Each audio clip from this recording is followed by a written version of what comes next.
أما بعد فأعوذ بالله من الشيطان الرجيم بسم الله الرحمن الرحيم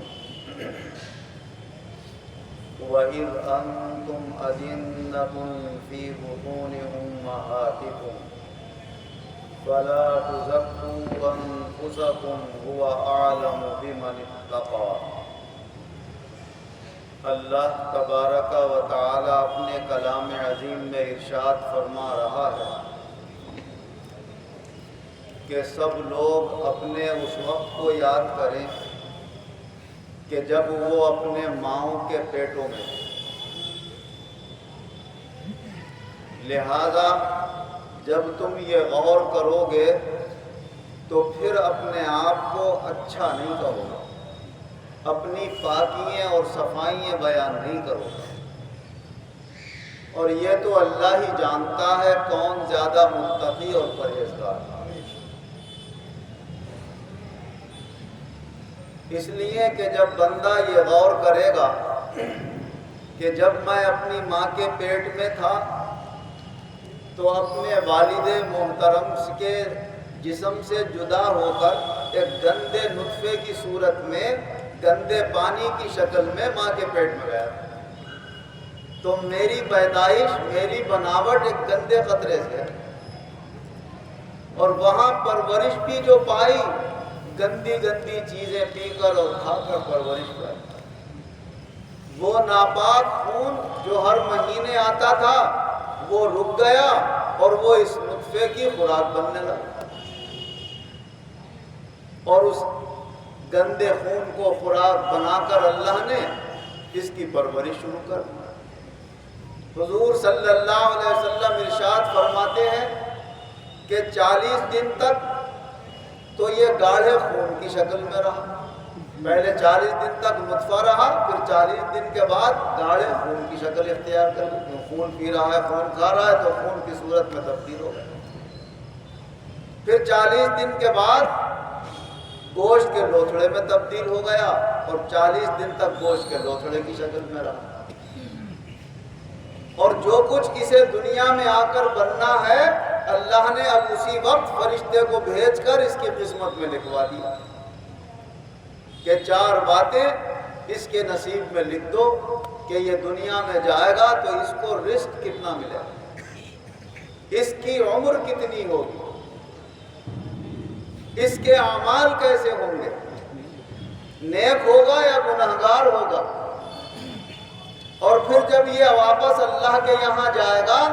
تو وہاں اس کا معاملہ خوش نصیبوں کے ساتھ ہوگا یا یہ بد نصیب ہوگا، کیونکہ خوش نصیب وہ ہے جسے جنت مل جائے، اور بد نصیب وہ ہے جو دوزخ میں جائے۔ تو یہ 4 باتیں وہاں پر لکھ دی گئی۔ اب جب یہ دنیا میں ایک حسین و جمیل انسان بن کر پیدا ہو گیا، اب اپنے آپ کو دیکھ رہا میں ایسا ہوں، میرا حسن ایسا، میرا جمال ایسا، میرا قد و قامت ایسا، وہ تو چھوٹا سا ہے گٹوا، وہ کلوا، وہ فلانا، غلط غلط القاب دوسرے کو دے رہا ہے اور اپنے آپ کو بڑی شان والا سمجھ رہا ہے، اور یہ بھول گیا کہ میں کس حقیقت سے منتقل ہو کر اور اب کیسا بنا ہوں، اور مجھے بنایا کس نے ہے، اللہ نے بنایا۔ یہ اس کی مصلحت ہے، جس کو جیسا چاہا بنایا، جس کو چاہا خوبصورت بنایا، جس کو چاہا کالا بنایا، جس کو چاہا چھوٹا بنایا، جس کو چاہا لمبا بنایا۔ انسان بحیثیت انسان ہونے کے اللہ کی ساری مخلوق سے حسین و جمیل اور خوبصورت ہے، اور اللہ نے یہ فرق اس لیے رکھے تاکہ حسین و جمیل جب دیکھے تو اللہ کا شکر ادا کرے، الحمدللہ مجھے اللہ نے یہ حسن و جمال عطا کیا۔ لمبے قد والا اپنے آپ کو دیکھ کر یہ کہے کہ اے اللہ تیرا لاکھ لاکھ شکر ہے، تو نے مجھے اس سے قد اچھا عطا فرمایا، اور کالا ہے، چھوٹے قد کا ہے، تو وہ اللہ کا یہ شکر ادا کرے کہ اللہ نے تجھے انسان بنایا، اور ایمان کی دولت دے دی تو اور زیادہ شکر گزار بن کہ اللہ نے تجھے ایمان کی دولت سے سرفراز فرما دیا۔ اور یہ چھوٹے بڑے قد و قامت تو چند دن کے ہیں، کالی گوری شکلیں یہ چند دن کی ہیں، کسی کی 10 سال کے لیے، کسی کی 20 سال کے لیے، کسی کی 50 سال کے لیے، کسی کی 60 سال کے لیے، 70-80 سال، حد ہے 100 سال تک کے لیے۔ اور جب جنت میں جائیں گے تو سب کے سب حسین و جمیل ہوں گے۔ جنت میں جائیں گے تو سب کے سب ایک ہی قد و قامت کے ہوں گے، نہ وہاں کوئی چھوٹا ہوگا نہ بڑا ہوگا، درمیانی قد جو انسان کے ہوتے تھے پہلے زمانے میں لمبے لمبے، وہ سب کے لمبے لمبے قد ہوں گے۔ وہاں کوئی کسی کو دیکھ کر یہ نہیں کہے گا کہ یہ ایسا ہے یہ ویسا ہے۔ تو پھر پریشان ہونے کی کیا ضرورت؟ اپنی زندگی کو یاد رکھیں، اس کی اہمیت کو جانیں،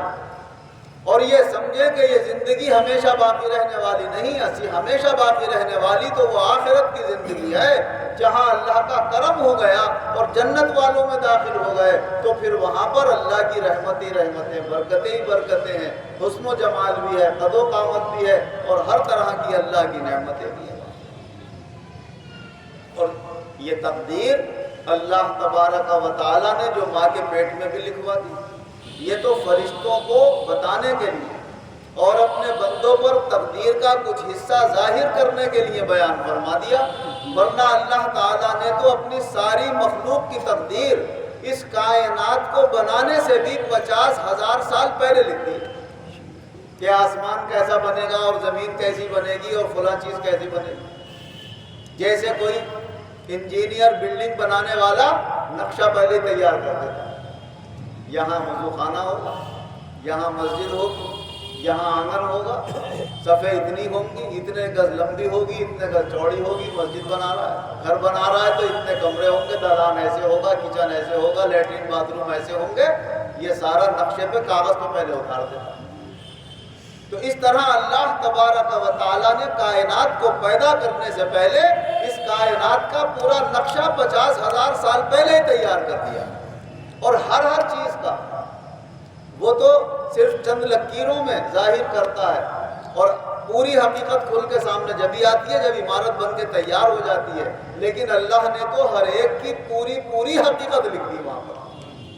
عمر کتنی ہوگی، لمبا کتنا ہوگا، زندگی کے کون کون سے وقت میں ایک ایک منٹ ایک ایک سیکنڈ کی بات لکھ دی کہ اس منٹ پہ یہ ایسا کرے گا، اس سیکنڈ پہ ایسا کرے گا، یہاں پر نقصان ہوگا، یہاں فائدہ ہوگا، یہاں تکلیف ہوگی، یہاں خوشی ہوگی، ہر بات اللہ تبارک و تعالیٰ نے پہلے، اور اس لیے لکھ دی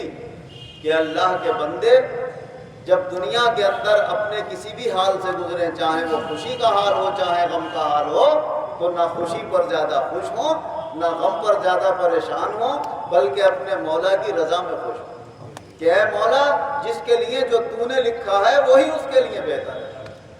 قسمت بنانے والے نے کوئی کمی نہ کی، اب کس کو کیا ملا یہ مقدر کی بات ہے۔ اس نے جس کے لیے جو لکھا ہے جس وقت وہی اس کے لیے بہتر ہے، اس سے بہتر کوئی نہیں لکھ سکتا۔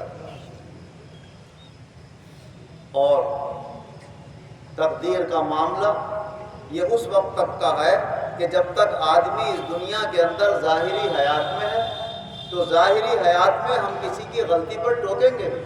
سمجھائیں گے بھی، اچھائی کی دعوت بھی دیں گے، اور آدمی یہ نہیں کہے گا صاحب جو میری تقدیر میں ہے وہ ہو جائے گا، کیونکہ تقدیر کا تعلق عقل سے نہیں ہے، یہ تو اللہ ہی جانے اس نے تقدیر میں کیا لکھا ہے، کیسے لکھا ہے۔ اس نے یہ بھی تو تقدیر میں لکھا ہے کہ جب تمہیں کوئی نصیحت کرے گا اس کی نصیحت اثر کرے گی تو تم ایسا کرو گے، یہ بھی تمہاری تقدیر میں لکھا ہوا، اور جو نصیحت نہیں مانیں گے ان کی تقدیر میں بھی لکھا ہوا ہے کہ یہ مانیں گے نہیں کسی کی، کوئی ان کو کتنا بھی سمجھائے۔ تو اس وقت ہمیں ڈانٹنے کا بھی حق ہے چھوٹے بچوں، سمجھانے کا بھی حق ہے اپنے ماتحتوں کو، اور ان کو بتانے کا بھی حق ہے اور انہیں سننے کا بھی حق ہے اور اس پر غور کرنے کا، تاکہ اپنی زندگی کو سنبھال سکیں۔ ہاں جس حال سے ہم گزر چکے ہیں اب وہ لوٹ کر چونکہ آنے والا نہیں ہے، اس کے لیے ہم کہہ سکتے ہیں کہ ہماری تقدیر میں وہی تھا جو ہوا۔ جیسے کہ حضور نبی اکرم صلی اللہ علیہ وسلم ارشاد فرماتے ہیں کہ حضرت موسیٰ علیہ السلام اور حضرت آدم علیہ السلام کا اللہ کے سامنے اس عالم میں کچھ بحث و مباحثہ ہو گیا، ان کی ارواح مقدسہ وہاں پر آپس میں مناظرہ کرنے لگے، حجت بازی کرنے لگے۔ موسیٰ علیہ السلام کہنے لگے کہ ہم تمام انسانوں کے والد آدم علیہ السلام وہی تو ہیں جن کو اللہ نے اپنے دست قدرت سے بنایا، اور پھر ان کے اندر اللہ نے اپنی روح کیوں کی؟ جنت میں سب کے لیے رہنے کا ٹھکانہ بنایا اور آپ کو اپنی ہر طرح کی نعمتوں سے نوازا، اور پھر آپ نے کیا کیا؟ ایک ایسی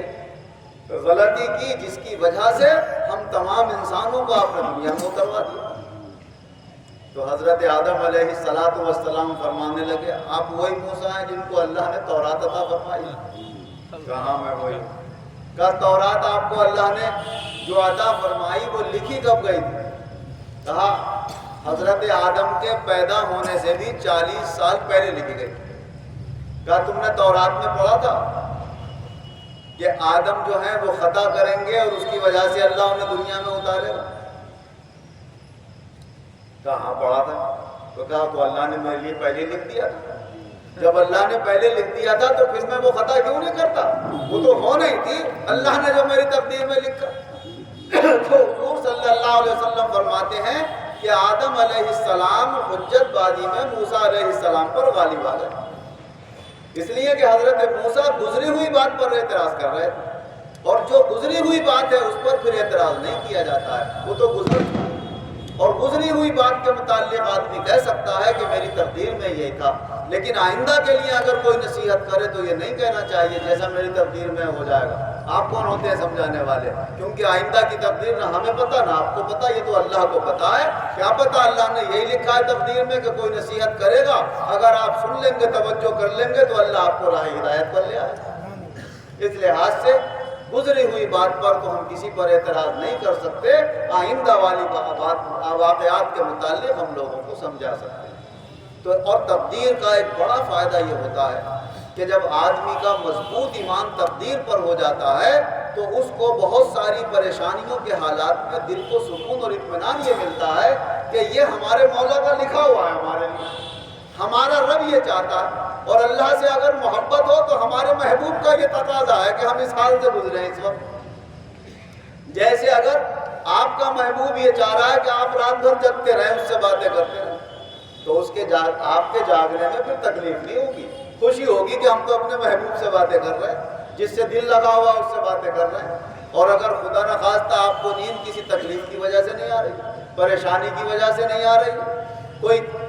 آئندہ آنے والا واقعہ آپ کے ذہن میں گھوم رہا ہے، آپ سوچ رہے ہیں کہ پتہ نہیں اس کا حل کیسے ہوگا کیسے نہیں ہوگا، رات بھر آپ جاگتے میں گزر گئے، تو وہ جاگنا آپ کو بھاری پڑتا ہے۔ اور جو اپنے محبت والے لوگ بیٹھے ہوتے ہیں تو ان میں رات گزر جاتی ہے اور پتہ بھی نہیں چلتا ہے۔ ایسے ہی اگر اللہ سے سچی محبت ہو جائے تو پتہ بھی نہیں چلے گا جو اللہ نے حالات بنائے، جو گزر رہے ہیں اللہ کی محبت میں گزر رہے ہیں، مولا جیسا چاہ رہا ہے ویسے گزر رہا ہے۔ تو اس یہ حالات اللہ کے بہت اعلیٰ درجے کے جو مقرب اور محبوب بندے ہیں وہ تو ان کے ہوتے ہیں، لیکن عام مسلمان کے دل کو بھی بڑا سکون اور اطمینان ملتا ہے جب ایمان والا یہ سوچ لیتا ہے اور یقین کر لیتا ہے کہ میرے رب نے میرے تقدیر میں جو لکھا ہے وہی میرے لیے بہتر ہے۔ اللہ جل شانہ وعم نوالہ ہمیں اپنے تمام ذات و صفات پر کامل یقین و ایمان رکھنے کی توفیق عطا فرمائے، خاص طور سے تقدیر پر کامل یقین رکھنے کی توفیق عطا فرمائے، اور ہمیشہ ہر آفت بلا اور مصیبت سے ہم سب مسلمانوں کی اللہ حفاظت فرمائے۔ آمین وآخر دعوانا ان الحمد للہ رب العالمین والعاقبۃ للمتقین والصلاة والسلام علی خیر خلقہ محمد وآلہ واصحابہ اجمعین۔ اے اللہ ہمارے گناہوں کو معاف فرما، آئندہ گناہوں سے بچنے کی توفیق عطا فرما، سب بیماروں کو شفا عطا فرما، قرضداروں کو قرضوں سے نجات عطا فرما، بے روزگاروں کو اچھے روزگار عطا فرما، جو برسر روزگار ہیں ان کے روزگاروں کو قائم رکھ، ان میں خیر و برکت و ترقی عطا فرما، ہم سب کے گھروں میں بھی چین سکون پیدا ہو، آپ سے تعلقات ہمیشہ بہتر رکھ، شیطان کے وسوسوں سے، نفس کی شرارت سے، فاسد خیالات سے، بدگمانیوں سے ہم سب مسلمان مرد و عورتوں کی حفاظت فرما، ایمان و عزت کے ساتھ زندہ رکھ، ایمان و عزت کے ساتھ بآسانی خاتمہ فرما، ایمان و عزت کے ساتھ آخرت میں ہمارا اپنے مقبول بندوں کے ساتھ حشر فرما، آمین۔